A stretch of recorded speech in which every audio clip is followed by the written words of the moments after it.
नमस्कार दर्शकों, मैं न्यूज एमपी 57 से शैलेंद्र सिंह सरवर। आज दर्शकों एक खबर से आपको अवगत करा रहा हूँ। दर्शकों खबर है मुरैना मध्य प्रदेश से। दर्शकों मुरैना जिला है। मुरैना जिला में एक भिंड के पास ग्वालियर की सीमा से गोहद तहसील है। तो गोहद तक मुरैना का क्षेत्र और मथुरा वृंदावन से गोहद तक उसको गोहद नाम दिया गया है। यहाँ तक इस जगह को ब्रज भूमि माना गया है। यहाँ तक भगवान श्री कृष्ण गाय चराने आते थे। और मुरैना और चंबल संभाग में अच्छे अच्छे तपोभूमि हैं और अच्छे अच्छे संत हैं, आज भी देखने को मिलते हैं, जहाँ बड़े तपस्वी संत रहे हैं पूर्व में भी।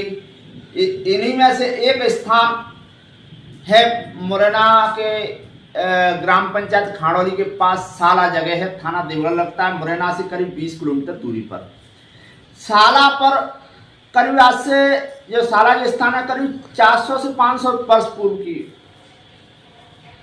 कथा है और वृतांत है कि यहाँ मुरली बाबा एक संत रहा करते थे और उनके करीब 365 से 60 शिष्य थे। वहाँ एक गौशाला थी। गौशाला में प्रत्येक शिष्य का साल में एक बार नंबर आता था। उसी तरीके से इन संत का नंबर आता था। वो संत जिस तरह वहाँ गोवंश रहता था गौशाला में, तो उस गोवंश के गोबर को उठा करके वो डलिया को अगर ऊपर अपने सर पे रखते थे तो सर से करीब डलिया 1.5 फुट ऊंचाई पर चलती थी।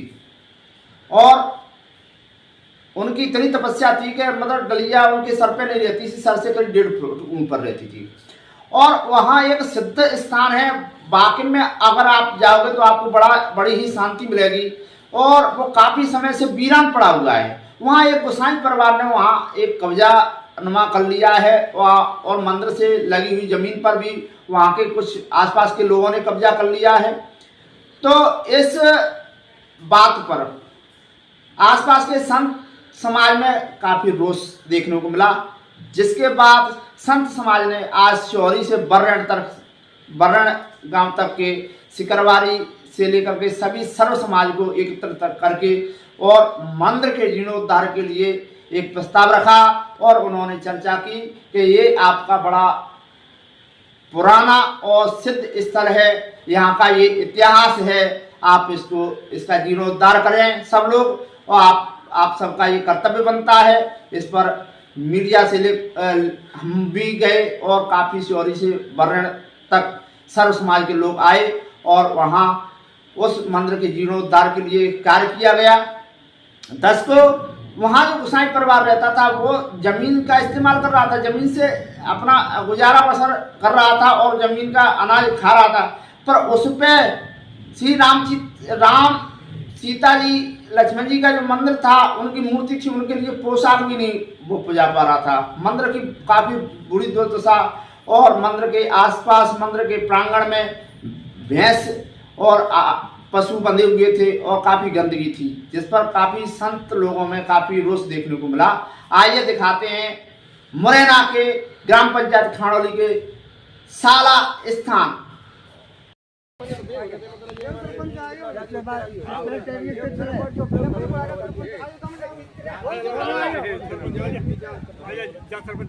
नहीं वो जब पंचायत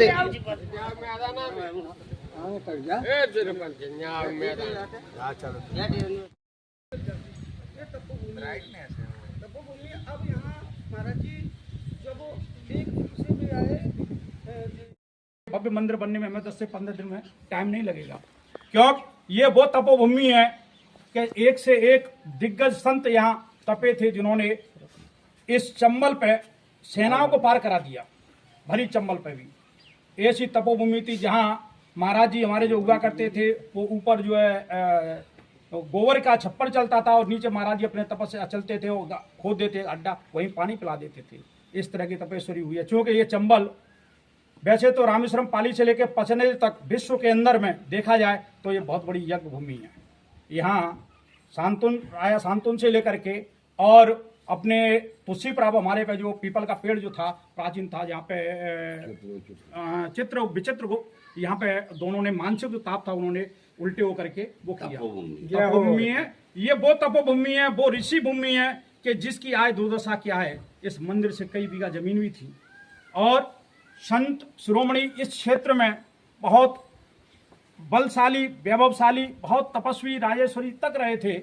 लेकिन अभी महाराज जी ने जैसा आह्वान किया है तो हम सब लोग क्षेत्र के मिल करके और इस जीर्णोद्धार जो मंदिर हमारा पुराना, सबसे आज सनातन काल का मंदिर है, पुराना मंदिर है, प्राचीन मंदिर है, अपन आग्रह करेंगे जनमानस से, समस्त धार से, समस्त सिकरवारी गार से कि इसमें हम आगे आएं और अपना योगदान बढ़ा करके और संत भगवान के सामने हम लोग इस जीर्णोद्धार करें। क्योंकि एक पुराने मंदिर जीर्णोद्धार से नए मंदिर के वैभवशाली से साला मंदिर पर आए और एक नया पुराने मंदिर जिनकी स्थापना कई आदि अनाद काल से है, ऐसे से ऋषि मुनि संत तपे हैं। अब इस आहुति को, इस यज्ञ में सब लोगों से मेरा करबद्ध निवेदन है कि अपनी अपनी एक एक आहुति, चाहे श्रम के रूप में, धन के रूप में, मानसिक रूप में आगे आएं और इस यज्ञ और तपोभूमि को आगे बढ़ाते हुए जीर्णोद्धार करें।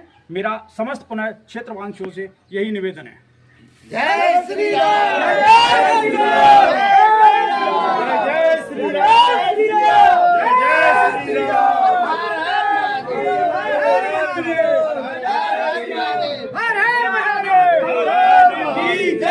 श्री राजा रामचंद्र की, रामचंद्र की जय, वृंदावन कृष्ण वल्लभ की जय, बोला भाई सब संतन की जय। प्राचीन ये तो हाँ, ये वो प्राचीन वो चली गई है। ये पुराना सबका वीडियो बनाना है भैया, टोटल वीडियो बना के डालना है।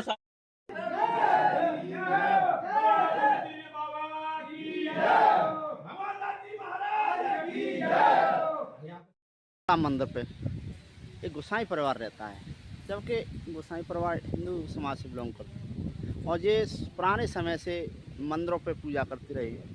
आज ये साला जो मंदिर है, यहाँ करीब 100-200 साल पुराना मंदिर है और इसकी जो दुर्दशा यहाँ के लोगों द्वारा की जा रही है वो काफ़ी निंदनीय है।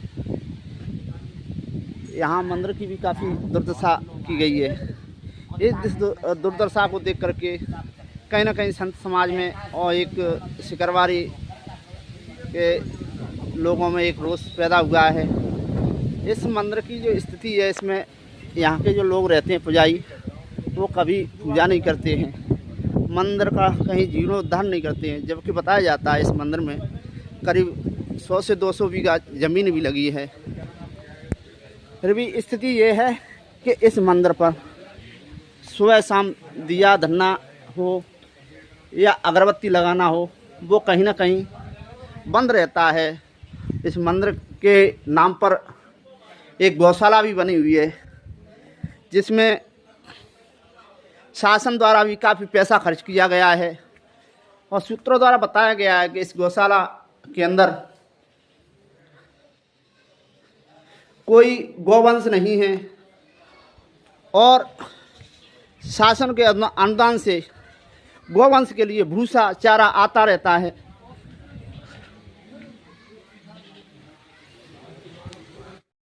महाराज जी, इस मंदिर का क्या इतिहास है? इस मंदिर का इतिहास ये है कि यहाँ जो बहुत बड़ा प्राचीन मंदिर है, तो इस पर इतनी तपस्वी रहे संत कि मानो यहाँ गौशाला भी थी। तो गौशाला में तो इतने तपस्वी संत रहे हैं कि उनकी डलिया जब गोबर की भर जाती, मूलीदास महाराज जी के चेले तो 360 चेले थे। अब ऐसे तपस्वी संत रहे हैं कि उनकी जब गोबर की डलिया लेके जाती तो करीबन 1 ब्लॉक ऊपर और चलती, उनकी नीचे महाराज जी चलते। संत भगवान जो गायों की गोबर की जो डलिया लेके जाते थे, तो वो अपने सर पे रखते थे, सर से डलिया 1 से 1.5 फुट ऊपर उठ के हाथ लगा चलती थी। केबल पे हाथ यूं लगाते और डलिया अपने आप स्वतः ही चलती हो जाती। जी जी। ये मंदिर करीब कितने साल पुराना होगा महाराज जी? करीबन मानो कि शायद के 1100 की करीबन कितना बैठे, 1100 करीबन, मुझे तो ऐसा आ रहा है। जी जी। बहुत प्राचीन मंदिर, मानो अपनी बर्रेण सियोरी से बर्रेण तक यही मंदिर प्राचीन है। ये माना जाए कि सिकरवारी का सबसे पुराना मंदिर इसको कहा जा सकता है। पहले सबसे सिकरवारी का यही मंदिर है पुराना। तो आज आपका जो पूरी जो आम जन को सिकरवारी की जैसे सियोरी से बर्रेण के लोगों को आपने जो बुलाया है, हाँ, उसका आपका क्या उद्देश्य है इस मंदिर के बारे में? इस मंदिर का ऐसे जो उद्देश्य है कि जैसे मेरा उद्देश्य ये है कि जी उसको जीवन उद्धार मिले, गौ माताएं वो हमारी सुखी रहें, जैसे कि जैसा मुरलीदास महाराज जी की कृपा है वही कृपा फिर वर्ष चालू हो जाए संतों की कृपा से और आप सब भक्तों की कृपा से। महाराज जी यहाँ जैसे गौशाला बनी है और गौशाला में अभी हमने जाके देखा वहाँ कोई गौवंश नहीं है और इस स्थान को हमेशा गौशाला के नाम से ही जाना जाता था, यहाँ गौ माता की सेवा होती थी। गौवंश यूँ नहीं है कि हाँ हमारे संत आते हैं तो देखें इस गृहस्थी को, तो गृहस्थी को देख के ऐसा है कि हमारा संत है अपने परिवार को छोड़ के और संत होता है। अब यहाँ परिवार मिले, हमारे आश्रम में परिवार घुस जाए या गौशाला में कोई कब्जा हो जाए तो फिर हमारे संत कैसे इसको धर्म की रक्षा कर सकते हैं। अच्छा, ये इस मंदिर की जो आज दुर्दशा है और इसका आप किसको इस किस कारण से हुआ है, इसके लिए इसके पीछे आप किसका हाथ मानते हैं? जी हुई है कि जैसे जी गुसाई है, ये गुसाई है तो गुसाइयों के मठू होती है और जी हमारा तो मानो जी गुसाइयों मठ की पूजा कर सकते हैं। ये दास संप्रदाय का है, दास संप्रदाय का है। अब गुसाई इसमें कोई पूजा नहीं कर सकती हैं क्योंकि ऐसा कोई लेख नहीं बता रहा है कि हमारी जो संप्रदाय को जो हमारा जो राम जी के मंदिर है, ठाकुर जी का मंदिर है, तो इसकी पूजा ये नहीं कर सकती है क्योंकि जी मठ की पूजा कर सकती है क्योंकि ये दास संप्रदाय है हमारी। महाराज जी आगे की क्या रणनीति रहेगी अगर आज की जो आपने जो आह्वान करके बुलाया है सब लोगों को और आज जो जन चर्चा होने के बाद अब आगे की आपकी क्या रणनीति रहेगी इस मंदिर के बारे में? ये जगह वालों की रहेगी और सभी लोगों का सहयोग रहेगा। संत यहाँ पर अपनी जी जान से उतर चुके हैं कि हमें जो प्राचीन जगह ही हम वैसी करके देंगे। हम हर चीज से सहमत हैं। हमारा धर्म जागृत रहे, हमारा धर्म, हमारा समाज। गौ माता फिर रही है, लट खा रही हैं और झौंते आवे तो परिवार बढ़ा रहे हैं, संत रहते परिवार बढ़ा रहे हैं, तो उस जगह पर संत नहीं रहेगा। राम जी आप क्या चाहते हैं? यहाँ से परिवार को हटाना चाहते हैं। हमारा पूरा प्रशासन के लिए आप क्या कहना चाहेंगे? प्रशासन से हम खबर करेंगे, सहयोग मांग रहे हैं हम प्रशासन से। यहाँ के क्षत्रिय महासभा के अध्यक्ष महेंद्र जी से हम बात करना चाह रहे हैं। यहाँ सभी लोगों के साथ आए हैं, उनसे जानते हैं इस मंदिर के बारे में। महेंद्र जी बताना चाहेंगे कि जो आज यहाँ संत भगवान के द्वारा सभी लोगों को बुलाया गया है, इसके लिए आपकी क्या रणनीति है? आप इसमें क्या डिसीजन लेने वाले हैं हिंदू समाज के द्वारा और सिकरवारी समाज के द्वारा? यह मंदिर ग्राम पंचायत खानौली के अंतर्गत आता है और यह जो भूमि है सनातन भूमि की आदि अनादि काल से काफ़ी वर्ष 1100 वर्ष पुराना मंदिर है, प्राचीन। एक से एक उच्च कोटि के संत हुए और जिस तरह अभी संत मंडलों का जो आह्वान था पूरे ग्राम पंचायत में गए, इस मंदिर के जीर्णोद्धार के लिए बात चल रही है, तो समस्त जनमानस हमारा पूरा क्षेत्र इसमें एक बैठक कर रहा है। महाराज ने बैठक बुलवाई है और जो निर्णय हमारे पंच और क्षेत्र का होगा, मंदिर का जीर्णोद्धार तो होना चाहिए। एक नए मंदिर से बनाने से अच्छा एक पुराने मंदिर का जीर्णोद्धार होता है तो कई पुण्य फलों का प्राप्त होता है। आज हमारे क्षेत्र में देख रहे हैं कि इतने बड़े दिग्गज संत और ये तपोभूमि रही है और उनकी यह दुर्दशा है, तो ये हम लोगों पर भी असर आ रहा है क्योंकि क्षेत्र जिस संत की जिस क्षेत्र में महिमा हो उस क्षेत्र का एक अंश भी अगर पूजा पाठ से नहीं होता है तो क्षेत्रवासी रहवासी सब पे इसका असर आता है। तो हम लोग मिलकर के और समस्त जो पंचायतें हैं पूरे सिहोरी, खानौली, गलेथा, भैंसरौली, बर्रेंड, सिहोरी से लेकर बर्रेंड तक जो संत निर्णय लेंगे और हमारी पंचायत जो पंच बैठे हुए हैं सारे निर्णय लेंगे, हम लोग उसमें पूर्ण सहभागिता इनका सहयोग करेंगे। और हम चाहते हैं कि इस मंदिर का जीर्णोद्धार हो और संत जो प्रभु मंडली है सनातन की जो मेन धर्म धुरी है, यह धुरी यहाँ बसे और रहे। तो ये है कि संत का एक जहाँ प्रवास होता है वहाँ पर एक सत्कर्म, एक सद्बुद्धि की ओर क्षेत्र जागृत होती है उस समाज की। तो मैं यही शब्द कहूँगा कि मंदिर का जीर्णोद्धार होना चाहिए और गौशाला का प्रबंधन भी होना चाहिए।